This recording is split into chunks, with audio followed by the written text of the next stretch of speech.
एक मेरे पति के है, एक मेरे यार के है। हाँ एक बच्चा आपका यार का है, एक बच्चा आपके पति का है। हाँ। कौन सा बच्चा आपका यार का है? छोटे वाला छोटा वाला कितना साल का है? 6 साल का है। 6 साल का जो बच्चा है वो आपके यार का है। हाँ। और अच्छा, कारण क्या है कि पति के साथ नहीं रहना चाहते?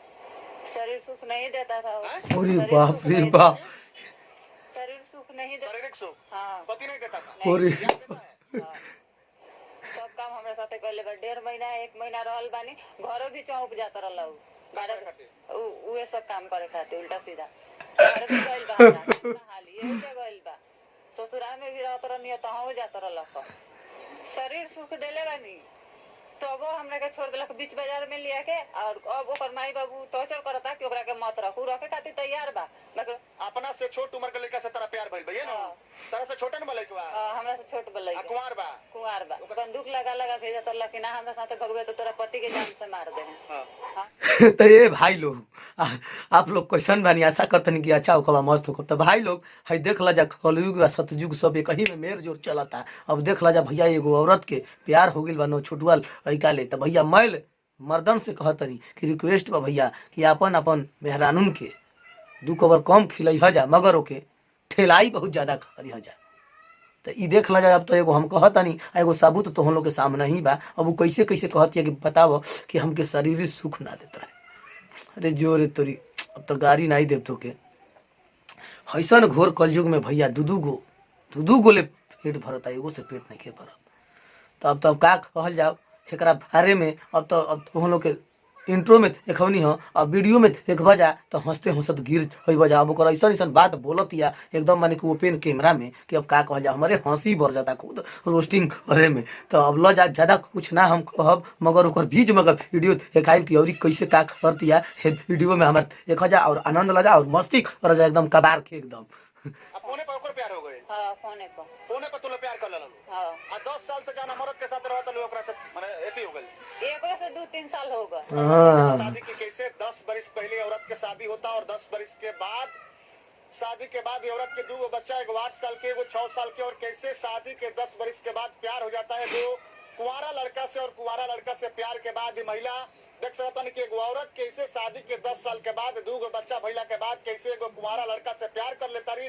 प्यार हो जाता लड़का 2 महीना 4 महीना बाहर में ले जाकर के रूम भाड़ा पर लेकर के मजा लेता रखता और मजा के बाद महिला के छोड़ देता। तो क्या नाम बाटे आपन? किरण देवी। किरण देवी। का किरण देवी वाली समस्या ये है बा कि हम पहले से शादी भय रहला। हम 2 लड़के के माई भी बानी और हम पति भी रहला। लड़का फोन करत रहला हमरा लगे, ऐसे नंबर लेके करो चाहे कहां से लेके करो। लड़का तरह लगे फोन करता? हां लड़का लड़का नाम का? सचिन कुमार। अच्छा। वो हमरा लगे फोन करत रहला, मैं के टॉर्चर करत रहला, हाथ काट के वीडियो बना के भेजी ऐसे ठीक बा।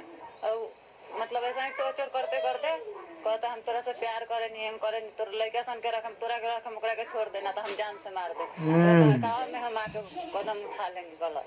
ओकरा साथे भाग के गई पहले जमुनानगर से फिर घरे लेके आ, घरे से चल गल बेंगलोर। हमें घरे छोड़ के खर्चा पानी सब देते रहला। ओकरा बाद बेंगलोर से आयल तो 2-3 महीना घरे रहलक, घर से फिर लेके गलक हमरा के। तो भैया ई बा इनकर कहानी। अब जौन की तो हम लोग देख लहला जा भैया आजकल बहुत सतर्क रहे के बा हो बाबू, ना तो कोई के माल कोई लेके चल जाई। तो भैया हे ठंडी में अपन अपन जोगाड़ के सतर्क रखी जा, तो कोनो कहीं लेके टांग के चल जाई। अभी बताओ कि एगो हम बताई एगो पर्दा पर तो हम लोग के देखावत तनी आ देखत रह जा। अब घोर कलयुग आ सतयुग मैल भटयुग अब यही जमाना में रह गइल बा बाकी। तो भैया लोग आप लोग का सोचतनी है वीडियो के बारे में हमार, तो वीडियो के बारे में जवन आप लोग का दिल में चलता वो कमेंट करी और ये वीडियो के अगर मन करता तो शेयर करी, ना तो यूट्यूब चैनल के सब्सक्राइब तो जरूर कर लें। कहें से कि ऐसने कुल ये ठंडी में जवन जुगाड़ इधर उधर बहकत हनस कुल्हीन के बटोर के तो हम लोग के हम देखावत रहीला। तो देर ना करते हुए हमारे चैनलवा के सब्सक्राइब कर ले और फिर मिला तनी ऐसने कोनो ठंडी का जुगाड़ लेके भागे वाला के। तब तक के लिए नमस्कार, प्रणाम, धन्यवाद।